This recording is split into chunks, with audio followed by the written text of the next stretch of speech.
Female, 43 years old, married for about 20 years. We are great friends, but we have just grown far apart. We don't have much in common and do not have similar interests. We haven't had sex or any kind of affection in over 6 months, and it has been infrequent for many years. We don't see eye to eye on important life issues, and our life goals are very different. He won't go to therapy to work through some of this and potentially get back to what we had with some changes and compromises. I want a clean break, and I also truly love him, so I want to be kind. Any advice appreciated. Story 1. The best advice I have ever received on delivering tough news is to be direct. Come out and simply say, I love you, but I am not happy. I think it's best if we split up. Talking about it without actually asking for it is bad and hurtful. You can list all of your justifications or negotiations after you have said what you need to say. I hope this helps. In my divorce, it turned out she was feeling the same way, but we were both too kind and were sticking around for each other, even though we had both mentally moved on. Story 2. You sit him down and you say, I want a divorce. The kindest way of telling him is the briefest and most direct. It is not a negotiation. There is no beating around the bush or softening the language. You are divorcing him, and he needs to begin the process of accepting that. Story 3. My ex left me while I was at work. I came home to a fairly empty house and a note written on a beer box telling me where she and my daughter were. She swore up and down that all she wanted was some space to figure things out, that she did not want a divorce. About 2 months later, she invited me to her place for some intimate time. I got there, and she was completely drunk, slurring her words and whatnot. Obviously, I declined the advances. She got extremely angry with me and started berating me like she did so many nights before, only this time I did not have to sit and wait it out. I decided to leave.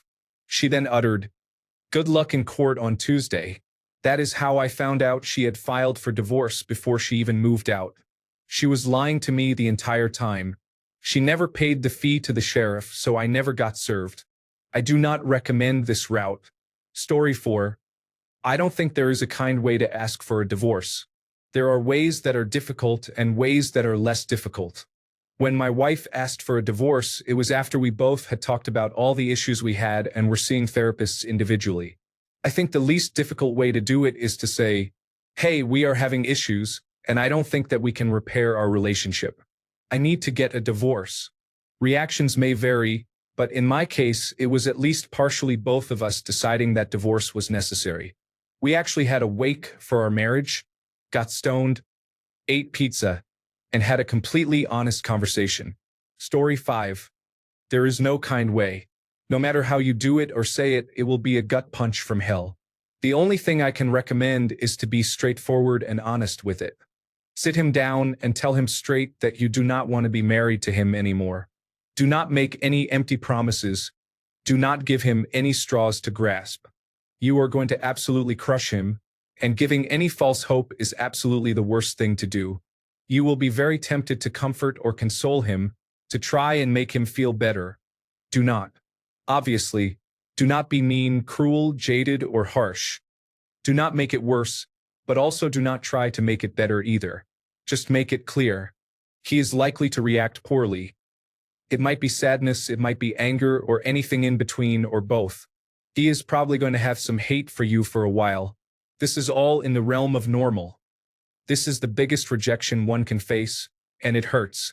Even if he likewise does not want to be married to you anymore either, it is still painful. I also recommend getting your ducks in a row first. A place to stay for a while so you both can have your own space. You will need it. He might be able to talk you into questioning your decision, convincing you into staying just a little longer, trying to make it work, another chance. But if you are set on divorce, all you are doing is delaying the inevitable. It seems like you have been trying to get him to fix it, but he is not trying, and he is pretty much gone from your heart, never to return. It happens, but I have never seen it. Having a place to run to after the talk makes it more likely that he will not be able to convince you to stay longer. One final thing. Do not go through with a divorce if you think that you will find better, or that there is better out there for you. I am 41, single, divorced in 2010, and have yet to find someone worth marrying again. Dating now is a mess. So much damage, so much entitlement. So only divorce if the idea of being single forever appeals to you more than continuing to live with him. Story 6. You spelled it out concisely here. I guess something to know would be if this is going to be unexpected for him, or has the idea of divorce been discussed at some point. If it's out of the blue, be prepared for a strong response. So choose your words carefully and gently. But don't avoid the subject either. If you say the words, "I want a divorce," make sure there's no chance or hope on your end of reconciliation. If there is, you may end up disappointed. My soon-to-be ex and I had discussed the divorce idea a lot over the last few years.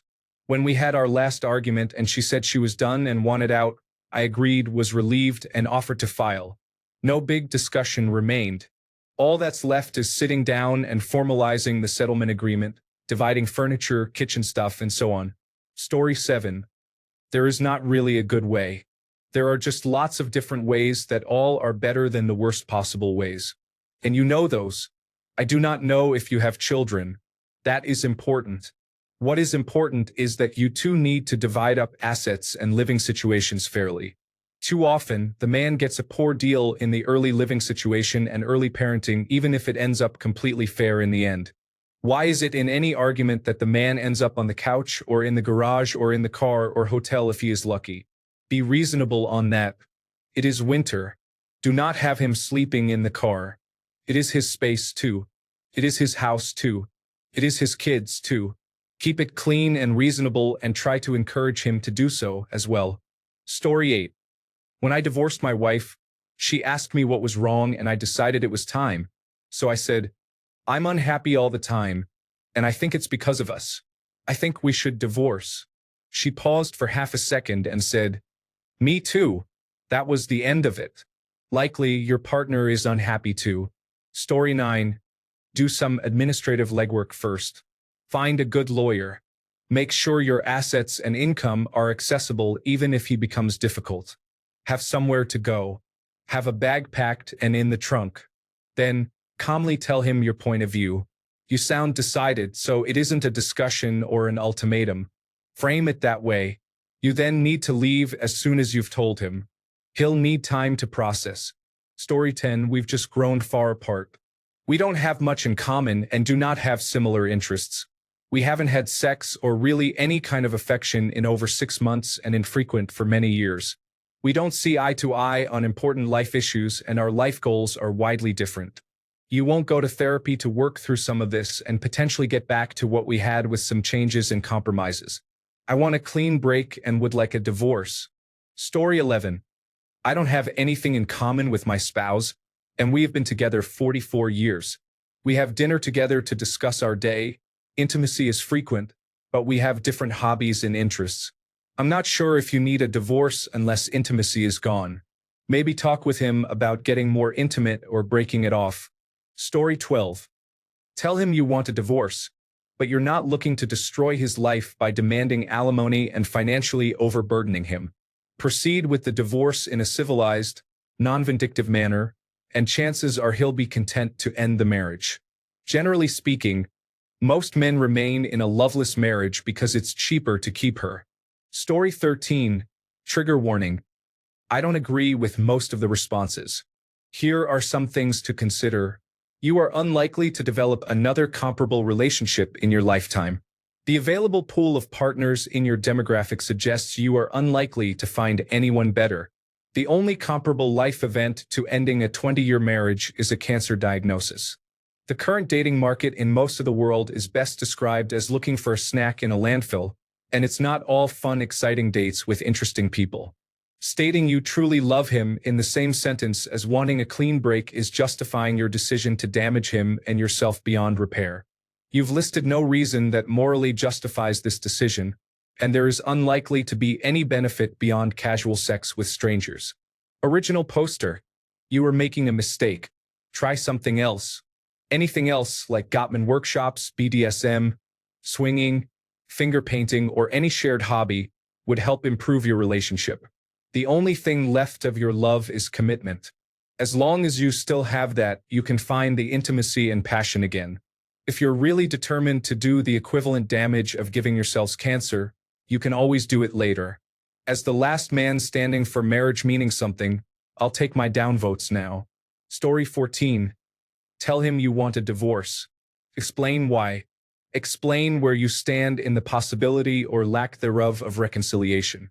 If reconciliation is an option, explain your conditions and allow him to also have conditions.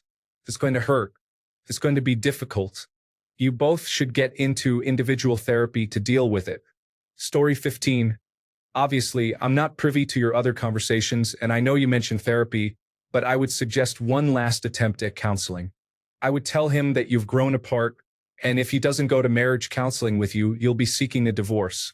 It's possible there are things that have bothered him that he hasn't wanted to bring up out of fear it would hurt you, and maybe finally getting those things out will help him reset. Story 16. This reminds me of old Loveline when Adam and Dr. Drew would get calls and people would be wondering if they should leave a relationship. The first question they'd ask is, "Do you have kids?" Now, you don't, which doesn't make this easy, but it makes it far easier than if you had kids. I second most other commentators in that there isn't a kind way to ask for a divorce, you just do it. It's going to be difficult. The unkindest thing would be to not do it and keep living like this. Story 17. Have you tried saying to him, "I really miss the way we were back when we first got married"? Insert some of his positive qualities here and how they made you feel about him. How can we get back to being that way again? Story 18. I'm going through this exact same scenario, except I'm in the position of your husband more or less. Our situation doesn't seem quite as bad as yours does. My wife being honest about what she wanted was the hardest thing I've ever had to comprehend. In the moment, it was terrifying, hurtful, sad, and a billion other unpleasant emotions. But 5 months later, we are still great friends, and I look back at that moment as something that needed to happen. No need to extend the misery. Be honest and kind. Don't blame. Don't judge. Don't argue. There's no need to make it any harder. Just be honest about how you feel without playing the finger-pointing game. Even if you have legitimate gripes and blame to give, please don't. It serves no purpose other than to be hurtful. Just be clear about what you want and do it as soon as possible. Story 19. It's funny how all of you can just drop your cats and dogs off on a rural backcountry road in the middle of winter to let them starve and freeze to death and think nothing of it because they inconvenience you. Family is family, whether it's your pet, your child, or your spouse. You people make me sick. Story 20. Do you remember in your 20s how fun it was to meet new people, discover common interests, take them out to dinner, then make love to them? Good times, right, sport? So anyway, we should do that again, but this time separately because I would like a divorce. Story 21. I filed for a divorce. Hand over the papers. Or have your lawyer do it themselves. You've described someone who is only dragging you down. The longer you wait to dump this person, the longer you'll hurt. Story 22. After 20 years with the man, just be straight with him. Do not get into specifics or draw comparisons. Avoid trying to justify your decision with examples of events from the past. Just look him in his eyes and be direct. No matter what you say, it is going to be a difficult conversation and there will most likely be tears, but stick to your guns. Fair play to you for seeking advice to minimize the hurt. I wish you both well. Stay strong. Story 23. Honestly, the kindest thing you can do is be honest. Let him know that if he isn't willing to compromise, then you've no choice but to find someone who will. Story 24. My wife wrote a letter, said we need to talk, and I asked her if she was asking for a divorce prior to her reading her letter. We had been trying to work through things for some time in marriage counseling for several months, so while I was surprised and devastated, I was not shocked. She read her letter to me after I took a few minutes to process things. I listened to her. I kept the letter and read it again after taking a few days to process things. The amount of love she put down on paper was extremely helpful for me. I had an individual session with our marriage counselor. Then we had a joint session with the counselor to help navigate the hard and high-conflict conversations. We had a follow-up session where we finished ironing out the details. The process is hard, but showing love, respect, and kindness to each other has helped tremendously in keeping things amicable. This isn't always possible, and as we had been in marriage counseling for some time and individual counseling for myself well before and throughout the process, we had a good foundation to navigate things. It also helps that we could legitimately say we tried, and we couldn't make it work. Unfortunately, you have to put yourself first, as does your husband. There will be conflict. There will be high levels of emotion involved. You will both be grieving for quite some time. Look into the grieving process because you really will hit every one of those stages, and they will come in waves. Also, do not be shocked if he suddenly wants to go to counseling and work things out. Story 25. Prepare yourself for him to feel blindsided by your upcoming talk about divorce. He also might want to start marriage counseling and individual counseling after the talk. You only live once, so no regrets, but be open to doing the work and staying married. Trust the process if marriage counseling is going to happen. Be able to explain what you need versus what you want or desire. You can also leave the marriage, but choosing to stay and do the work if your husband is willing to do the same could be what you both need to level up. Keep us posted and good luck. Also, be kind to yourself. We are our harshest critics. Story 26. He won't go to therapy to work through some of this and potentially get back to what we had with some changes and compromises. He won't go to therapy when the stakes are… What? You being upset that he won't go to therapy?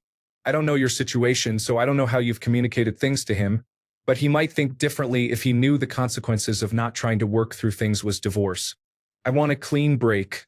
It's clear you've made up your mind on this, but I also truly love him, so I want to be kind. I think, from what little you've stated, that the kindest and most loving thing to do would be to help him understand that you're having a hard time seeing a future together with him due to the widely different life goals, completely dissimilar interests, and radical difference in perspective on important life issues. If these are things he's really not interested in changing, there's a chance he'll come to the conclusion himself when the differences are pointed out gently. If you're already not really a thing, then the divorce ought to be a natural transition to the next stage for each of you. There's also a really good chance he's just gotten complacent with how things are. It may not necessarily be exactly what he wants, but it's a known quantity, stable, and might not be seen as getting that much worse from his perspective. 6 months isn't that long for a slow decline in something. Ask him if he even wants to be together, and if so, why. See what reasons he gives. If what he's saying doesn't line up with his actions, find out why what he's doing doesn't line up with what he's saying. Is he saying it because that was once the case and he wants it to be again, or is he saying it out of habit? Work through that. Chances are, if things really are as you say, he'll wake up and either agree with the decision you've made or decide he wants to actually work to improve things. You can decide how you want to handle things from there because at that point you've been about as gentle as you could possibly be.